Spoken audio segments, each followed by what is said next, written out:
Super easy banana chocolate muffins. I want to create these scrumptious banana chocolate muffins without the hassle of a mixer.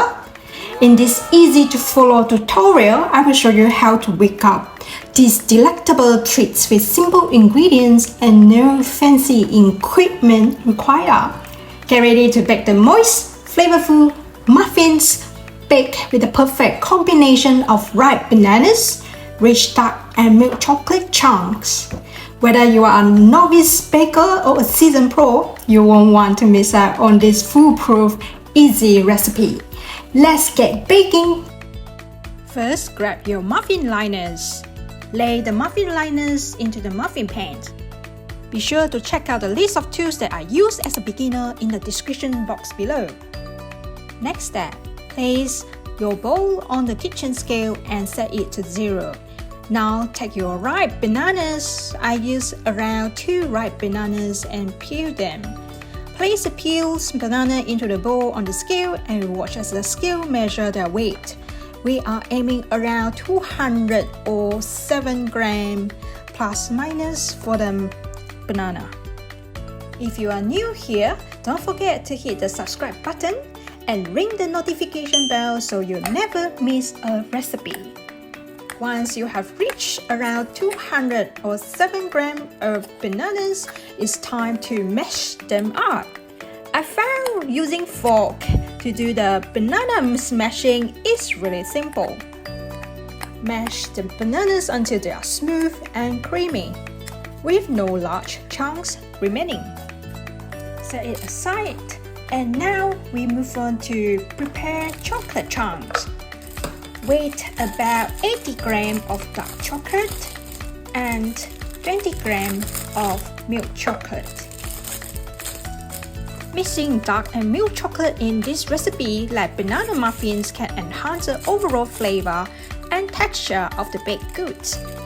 It can create a balanced flavor whereby dark chocolate tends to have a more intense and slightly bitter flavor compared to milk chocolate, which is sweeter and creamier. By mixing the two, you can achieve a balanced flavor profile that combines the richness of dark chocolate with the sweetness of milk chocolate. Now let's chop them into a smaller chunk. Don't worry about precision here, just aim for bite-sized pieces. The other reason why I mix 2 to 8 dark and milk chocolate is because of the texture. Dark chocolate chunks typically hold their shape better during baking, providing satisfying pockets of chocolate throughout the muffins. On the other hand, surprisingly, milk chocolate has a softer texture and melts more readily, creating a gooey and indulgent texture in the muffin. Set aside the chocolate. Now let's mix dry ingredients. In a mixing bowl, whisk together 25 grams Dutch processed cocoa powder. Add in 78 grams wholemeal flour. Using wholemeal flour in banana chocolate muffins adds nutritional value and a hearty texture. Wholemeal flour contains the bran and germ of the wheat grain, which are rich in fiber, vitamins, and minerals. This can make the muffins more filling and nutritious compared to muffins made with refined white flour. Additionally, I love its nutty flavor of wholemeal flour, which complements the sweetness of bananas and richness of chocolate. Mix it lightly. Now let's add on the rising agent for the muffin.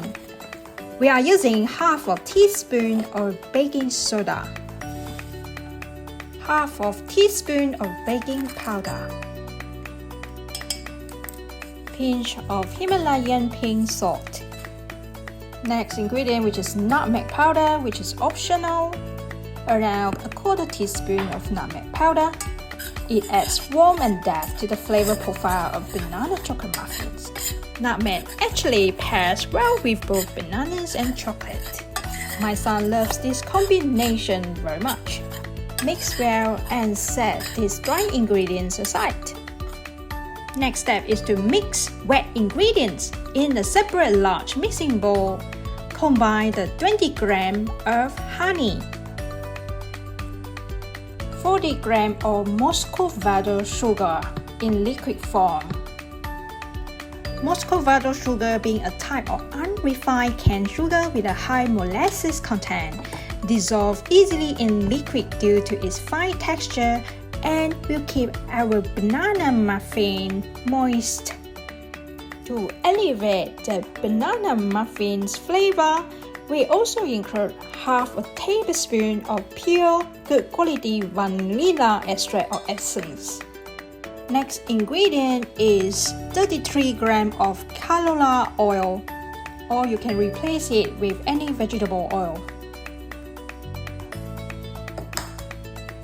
Crack 1 large fresh egg into the wet ingredients, using a whisk to whisk these wet ingredients together.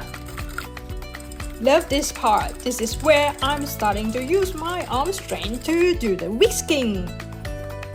Once slightly mixed, let's add on our mashed banana that we did that previously. Mix it again. As I mentioned earlier, we don't need any equipment, but whisking this batter by hand can be compared to a routine arm exercise because it engages your arm muscles and requires repetitive movements. When whisking, you are essentially incorporating air into the batter to make it light, while also mixing the ingredients thoroughly. Use a circular motion, move the wicks in the circular motion around the bowl, making sure to scrape the sides and bottom of the bowl to ensure all the ingredients are evenly mixed.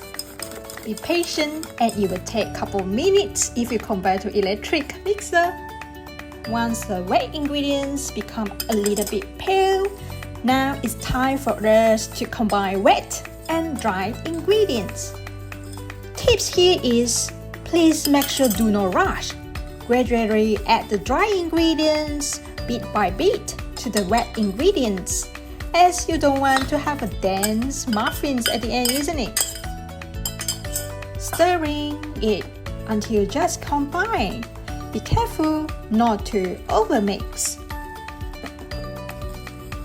Once it's slightly mixed, fold in the chopped dark chocolate and reserve some milk chocolate chunks, as we will use them before sent to the oven.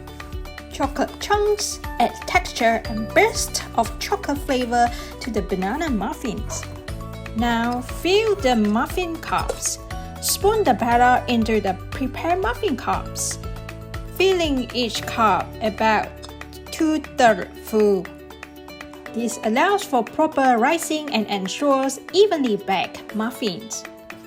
If the muffin cups or liner are overfilled, the batter might spill over the edges during baking, resulting in messy muffin tops and uneven shapes.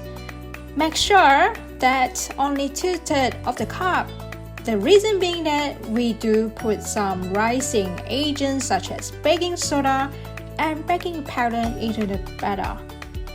What we aim for is a nice dome shape after bake. You should have your preheated oven at 220 Celsius before we send these goodies inside the oven. We want our molten chocolate center, so now put the reserved milk chocolate in the center of muffin batter before baking. Adds a delightful surprise of gooey milk chocolate in the middle of each muffin.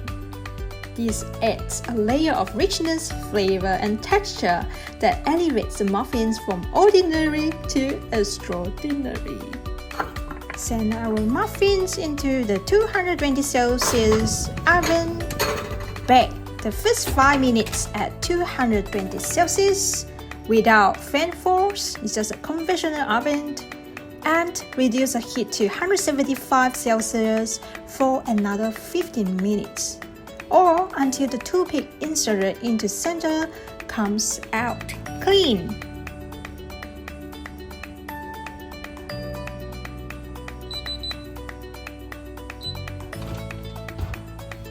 Our muffin is done. Cool and serve. Once baked, remove the muffins from the oven. and allow them to cook in the tin for a few minutes. After that, transfer the muffins to a wire rack to cool completely before serving. And there you have it, super easy banana chocolate muffins. Perfect for beginners and guaranteed to satisfy any sweet cravings. You don't need any fancy equipment or mixer, and you can whip these delicious treats in no time. Leave the comments below how it turned out from your end, especially you are a beginner. There's plenty of possibility to elevate this cupcake. If you would like another level, then you can check out this video in the description box to learn how to pile cream cheese buttercream on top of this delicious muffin. Alternatively, if you would like to bake with your kids, you can check out the other video, which is the chocolate souffle cupcakes, and decorate them into an adorable teddy bear. Here's the recap of my banana chocolate muffin recipe. Go to hankery.com for print out recipe. I hope you enjoyed today's video. If you did, hit that like button and let me know. It really helps out the channel. If you would like to see more delicious recipes every week, consider subscribing to the channel. I put a lot of love into creating these videos, and your subscriptions means the world to me. Thanks for watching.